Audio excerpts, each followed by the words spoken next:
Второй обзор на электровелосипед с мотором Bafang на 750 Вт. Первый обзор на канале. Смотрите, я его снял только когда сделал велосипед. Был пробег там совсем 50 километров. Сейчас уже спустя 698 километров можно сделать некоторые выводы по надежности, по проблемам, которые возникли с велосипедом, и вообще какие изменения произошли спустя месяц и 698 километров пробега. Ну, начнем с небольших изменений. Во-первых, изменил сиденье, заменил МТБ сиденье на вот такое мягкое и плюс с пружинами. Выглядит оно, конечно, не очень, плюс бэушное, но комфорт добавляет значительно. Ну, подседельный штырь Saturn CX параллелограмм также остался, как и в том обзоре был. Он, конечно, веса добавляет, но зато тоже добавляет комфорта. Это из небольших изменений. Также еще добавил сюда электрошокер, потому что проблема с собаками довольно острая. Почему-то они очень сильно реагируют на велосипедистов. Вывел сюда кнопку.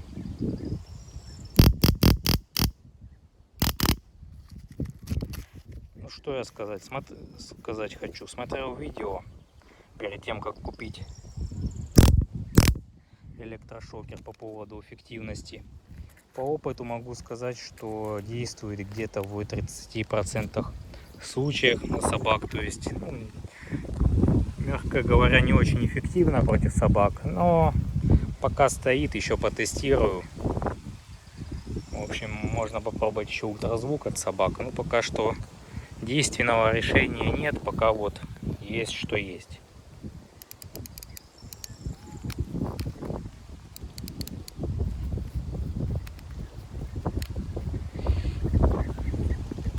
Вот здесь сделал разъем, чтобы можно было вытаскивать, заряжать электрошокер. И этот разъем идет на кнопку на руле, чтобы не отвлекаться от дороги, можно было шугать собак прям с руля. Вторые изменения, еще были изменения по переносу вот этой кнопки переключения помощника и ручки газа. Раньше она стояла изначально, когда я установил, где-то правей, было неудобно, палец болел, когда постоянно меняешь передачи, либо курком пользуешься. Вот такое положение оказалось наиболее оптимальное. Ничего, палец больше на изгиб не работает, ничего не болит, удобно переключать. Здесь вот ручка газа, здесь переключение. Ну, правда, единственное, ручка тормоза немного сдвинулась. Но, в принципе, вообще никак не заметно, не мешает, нет проблем с этим. Потом по изменениям еще небольшим, что было. Вроде все. По более крупным изменениям это добавил багажник. Конечно, выглядеть он теперь стал намного колхозней, скажем прямо. Но зато функционал повысился и удобство. Хотя и вес добавился сильно. В общем, добавился вот такой багажник. На него сумка, какая была. Это потом заменится на что-то более нормальное. То, что она съезжает, не особо прочная и рвется. И сюда добавил еще один второй аккумулятор на 11 ампер с электросамоката Kuga. Боялся, что не хватит его мощности, именно по току. Но все нормально хватило. Хотя здесь на BMS заявлено 15 ампер пиковый ток. А если посчитать, 750 ваттный там в пике больше дает при 54 вольтах. Но однако же все нормально работает, тяга хорошая. Вот, сделал из ПВС, это что ли кабель. Короче, 2 на 25 медный удлинитель. Вот здесь он подключается, идет вот так, заходит сюда. И здесь у меня просто я перекидываю аккумулятор, и вот он один. Сначала катаюсь на одном, где-то километров 40 запас хода на этом. И потом, когда этот садится, здесь уже перекидываю контакт на этот аккумулятор. Это Это чуть поменьше, километров 35 ходит. В общем, запас хода где-то километров 70, это если вообще без педалирования. А если помогать, то 90 можно проехать, я думаю, больше, если сильнее помогать. В общем, запас хода пришлось увеличить. 12 ампер изначально этот аккумулятор, который был 40 километров, в принципе, для прогулочного катания более чем достаточно. Но если куда-то ехать на дальняк, на природу, за город, то уже не хватает. Думаешь о заряде постоянно, поэтому вот второй аккумулятор, когда надо, добавляю, он там не всегда. Когда планирую дальнюю поездку, ставлю его еще дополнительно. Когда прогулка небольшая, то хватает этого аккумулятора, и он здесь более удачно расположен, центр массы лучше. Ну, еще добавил такие колхозные тоже подкрылки, но однако они хорошо работают в плане того, что они хоть из какого-то дешевого пластика, как у канистры, но они не ломаются. Было одно падение, немного погнулось, я руками выгнул его и дальше расстоит нормально. Самое дешевое, кстати, на Алиэкспрессе, которое нашел, купил. Частично от грязи спасает. Здесь, конечно, вот видно грязь, но это намного меньше, чем когда было вообще без крыла, без подкрылка вот этого. Так что какой-то эффект он дает. Весит совсем немного, выглядит отстойно, стоит недорого. В общем, пока пойдет нормально. По проблемам. ТО сделал небольшое видео есть на канале по самому мотору. Смазал редуктор. Главную эту большую передачу главную смазал, разобрал. Тоже советую, кто будет ставить мотор, сразу до установки, как только купили, разобрали с этой стороны. Ну, есть видео на канале вот здесь. И промазали смазки, там было что-то прям совсем немного.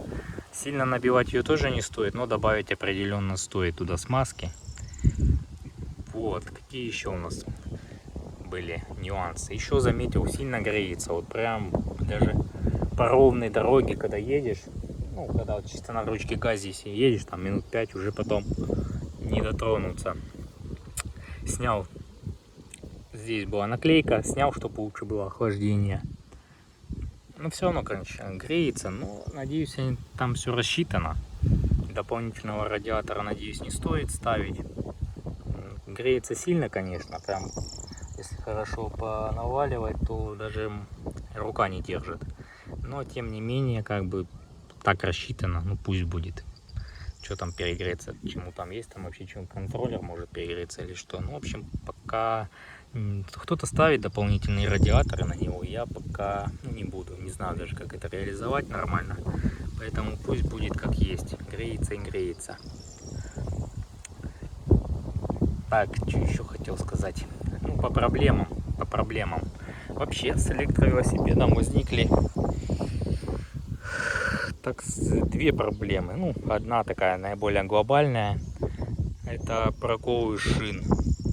Это, в принципе, касательно и обычного велосипеда, но на электровелосипеде это особенно актуально, потому что на электро вы можете заехать куда-то в более глухую местность, там больше вероятности там какие-нибудь колючки и прочее подцепить. В общем, при первой же выезде у меня начал пробивать колеса, особенно задняя. Кстати, передняя ни разу не пробивала, а задняя при первом же выезде в двух местах пробил, потом заклеил, опять пробил. В общем, проблема оказалась. Я думал, где-то будет, когда строил электровелосипед, думал, где же будет проблема. Думал, может, в электрической части, ну какие вообще нюансы есть. Там или с аккумулятором что-то будет. Оказалось, все намного банальней. Проблемы больше всего с проколом колес. Решение тут наиболее оптимальное, но, наверное, самое дорогое — это ставить бескамерные шины с герметиком и все, и забыть за эту проблему. Но у меня сейчас стоит камера, покрышки и камеры, потому что данные покрышки, они у меня как бы в хорошем состоянии, не хочется покупать новые бескамерные, а эти только под камеру. Поэтому купил на Озоне с Декатлона камеры с герметиком, поставил их и установил заднее колесо, еще дополнительно установил прокладку, ну как такую, вырезал полоску и установил внутрь от камеры с КамАЗа по всему диаметру. Вот здесь установил, потом, то есть идет сейчас покрышка, потом идет камера от КамАЗа, дальше идет камера, ну обычная камера велосипедная.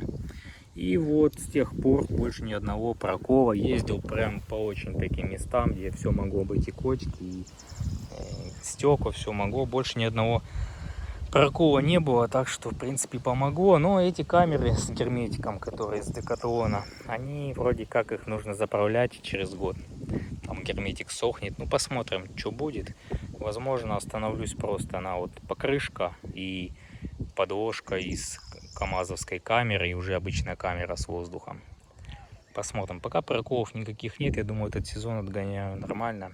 Герметик будет делать свое дело. Вот. И еще проблема, которая может возникнуть, это вот в этом месте датчик скорости.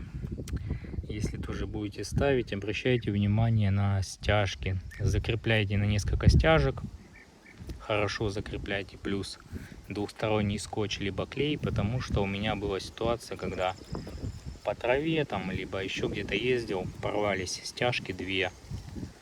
И ну к чему в принципе у меня ничего это ни к чему не повлияло, ни к чему не привело, но если датчик полностью слетит, может попасть в спицы, и там уже либо что хуже, либо провод выдерет, либо спицы придется переспицовывать каретку, ну, втулку. В общем, нужно не допускать того, чтобы этот датчик отпал от пера. Закрепляйте хорошо на несколько стяжек, плюс клей либо двухсторонний скотч, и периодически следите за этим узлом, потому что холод, зима, он простоит у вас где-нибудь в гараже либо на балконе, потом лето, жара, и эти стяжки очень легко лопаются, и отлететь может этот датчик без проблем. Ну, вроде все, что хотел сказать по изменениям. А что еще по плану? Планирую перейти на 8-скоростную трансмиссию. Все у меня для этого уже есть. Кассета 8-скоростная есть. Переключатель, монетка на руль такая же, как у меня сейчас стоит Оливио. Такая же точно нашел 8-скоростную. Было довольно непросто, кстати, найти. Сейчас у меня стоит 9-скоростная. Вот поставлю 8-скоростную монетку, 8-скоростную кассету и цепь 8-скоростную. Переключатель Dior у меня поддерживает и 8 скоростей, и 9. Поэтому этот элемент меняться не будет. Петух тоже заменю. У меня есть основания полагать, что он немного гнутый, потому что переключения нечеткие, что-то я настраивал. Ну, поставлю новый, я этот попытаюсь выпрямить. И на 8-скоростную трансмиссию перейду, потому что на электровелосипеде вообще нет разницы, там 9-10 скоростей. По-хорошему скорости 4, если правильно подобрать, будет более чем достаточно. Но так как таких нету, буду ставить 8-скоростную трансмиссию. На них и цепи дешевле, прям значительно, можно сказать. 8-скоростная цепь дешевле, чем 9-скоростная, и тем более, чем 10-скоростная цепь. Цепь вот проехала 600 километров на электровелосипеде, на этом, и до меня, я не знаю, сколько она была в хорошем состоянии, до меня, сколько она ездила, я не знаю, но на данный момент, вот, да, после даже 698 километров вчера мерил, цепь еще в калибром меряется как нормальная, не растянутая. Так что я боялся, что будет сильно быстро растягиваться, но нормально. Думаю, 1002 она откатает цепь. Может и больше. Посмотрим. В принципе, все, что хотел сказать. Ну, вот это, конечно, выглядит очень ужасно, но надо будет найти какую-то сумку получше. Или Вообще цель как-то каким-то образом аккумулятор этот с электросамоката сделать, чтобы он и легко ли снимался с одной стороны, и с другой стороны